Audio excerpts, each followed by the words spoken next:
धनंजयला आत टाका, त्याला जेलची हवा खाऊ द्या, सारंगी महाजनांची आक्रमक भूमिका. अजितदादा धनंजय मुंडेंबाबत योग्य निर्णय घेतील असाही विश्वास सारंगी महाजन यांनी देशमुख कुटुंबियांची भेट घेतलेली आहे. मला तर म्हणायचंय की आता तुम्ही धनंजयला पण आत घाला, थोडे दिवस त्याला बसू द्या, हवा खाऊ द्या, सरकारी जेवण जेवू द्या, बरं वाटेल.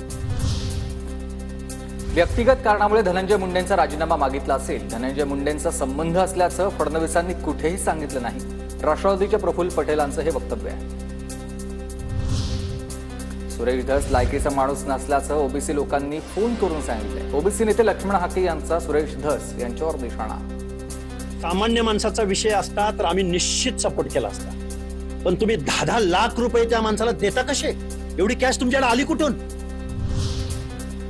कराडवर फसवणुकीचा आरोप करणाऱ्या शेतकऱ्यांवरच लक्ष्मण हाकेंनी संशय घेतलाय. हार्वेस्टर अनुदानासाठी शेतकऱ्यांकडे 10 लाख कुठून आले?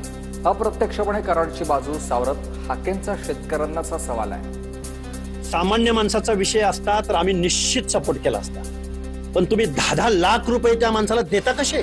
एवढी कॅश तुमच्याकडे आली कुठून? राज्यात जंगलराज सुरू आहे. सेलिब्रिटी सरपंच कुणीच सुरक्षित नाही. नाना पटोलेंची ही टीका.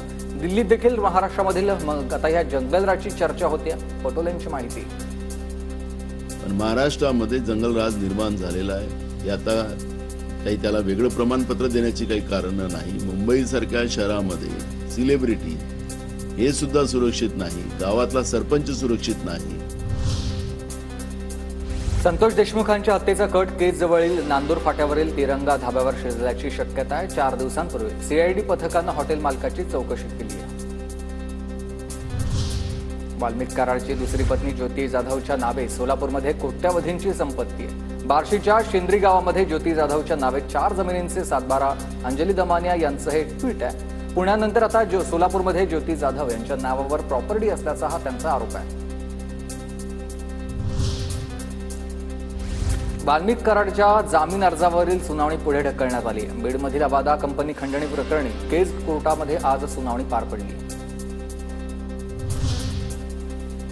संतोष देशमुख हत्या प्रकरणामधील सर्व आरोपींना न्यायालयीन कोठडी. सुदर्शन घुलेसह 6 आरोपींना 14 दिवसांची न्यायालयीन कोठडी. एसआयटीने स्वतःच आरोपींचे न्यायालयीन कोठडी मागितली आहे.